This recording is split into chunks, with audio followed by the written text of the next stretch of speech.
Okay, let's look at some of the myths that are surrounding pressure points. Now these are the sort of things that I've heard all over the place over the last sort of 15, 16, 17 years. And some of them I just cannot believe what I'm hearing. One of the biggest ones is people are saying to me things like, if you hit a pressure point too hard, it won't work properly. When I hear that, I'm absolutely flabbergasted.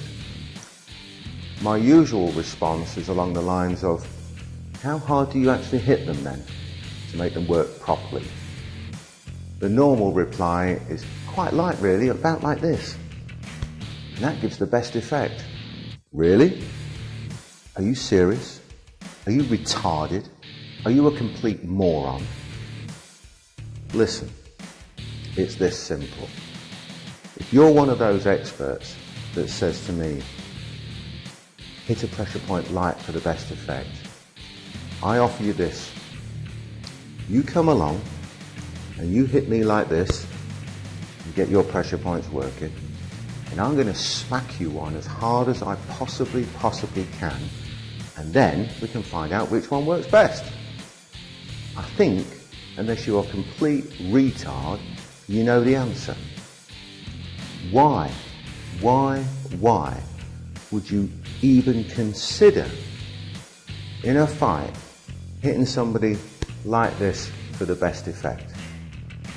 You want to hit them that hard that you shatter whatever you hit.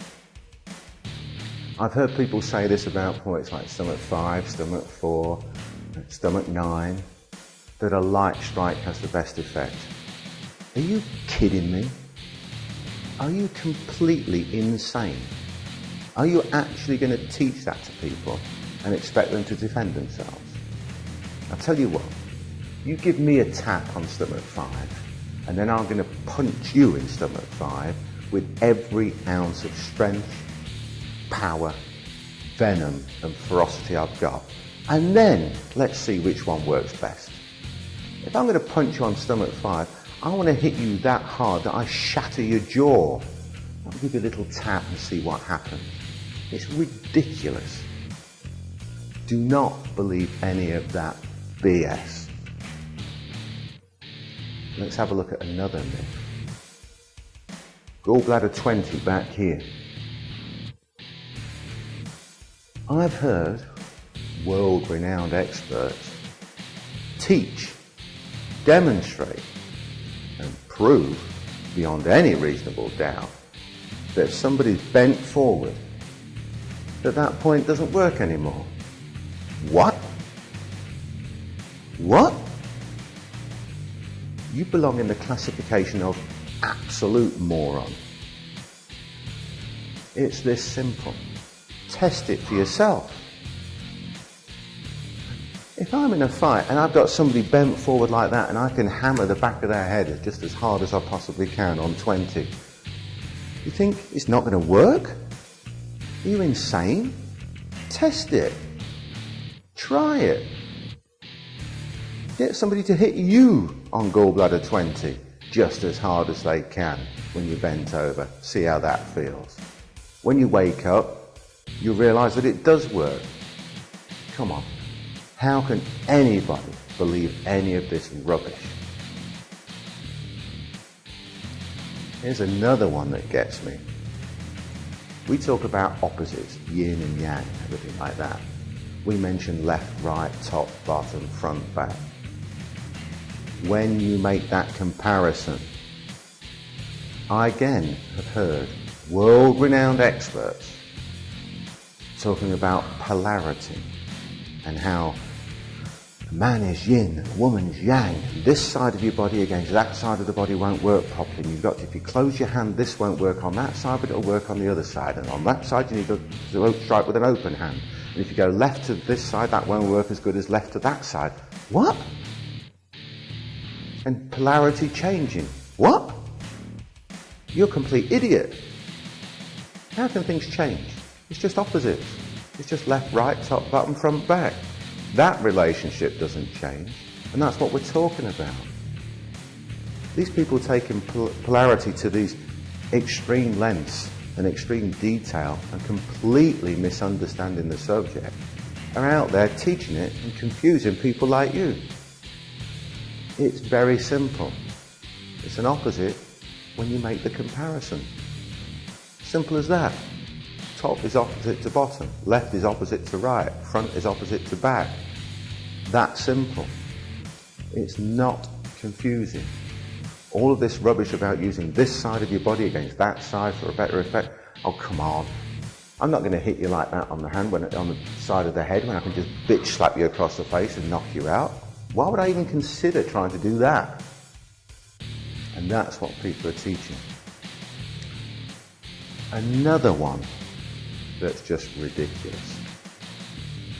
People say, pressure point is very small. Yes, it is. And then they say, how could you possibly hit it in a fight? Practice? Practice? Practice? That simple? Many times I've had people come to train with me who are existing fighters or people who want to become a fighter, whatever. And one of the great questions that people ask is things along the line of, I want to be a fighter, what shall I do? Well, the simple answer is fight, duh. My normal response to people is, if you wanted to be the best window cleaner in the world, what would you do? And they all reply, clean windows. Well, pretty simple, isn't it? If you want to be the best fighter, you fight. If you want to have the best roundhouse kick, you practice a roundhouse kick until you can do it all the time, until you're really good at it, until you're the world's best at it. Then you keep practicing it so that you remain the best in the world at it. If you want to learn pressure points, you practice them and learn them. If you want to learn to be accurate in your striking, guess what you do? You practice to be accurate in your striking. If all you ever hit is a big heavy bag and you don't even care where you land on it, you just keep throwing punches into it, you are never going to be accurate, are you? Take pistol shooting. You never ever hear of any instructor in pistol shooting saying just take your pistol out and go bang, bang, bang, bang, bang, see what happens. It's all about aim small and you miss small. If you just go bang, bang, bang, you'll never hit a bloody target.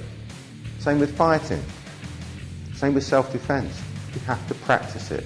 You have to aim small to miss small.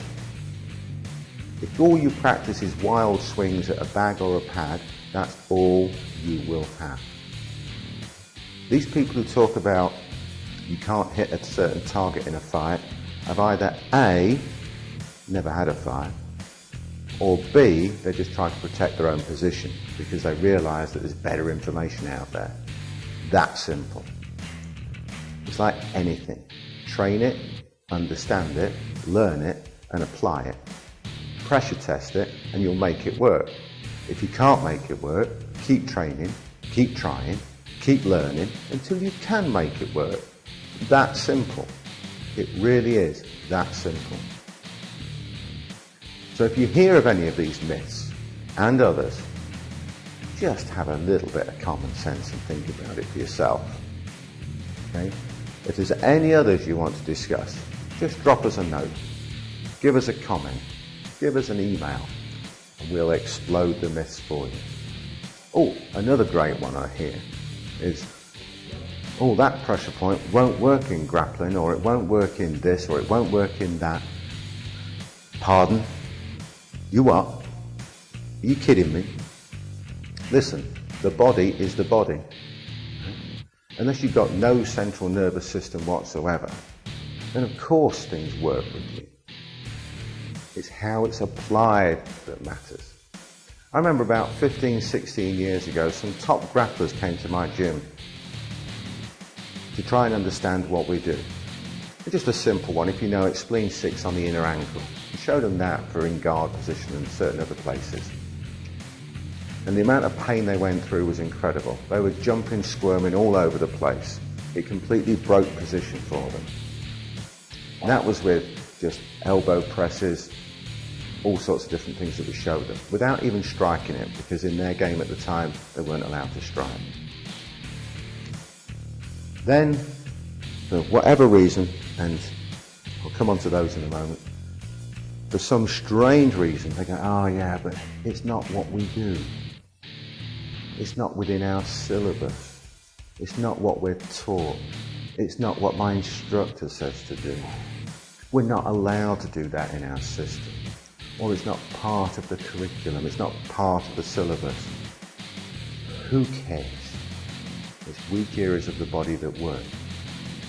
Then, how about this? Get this one.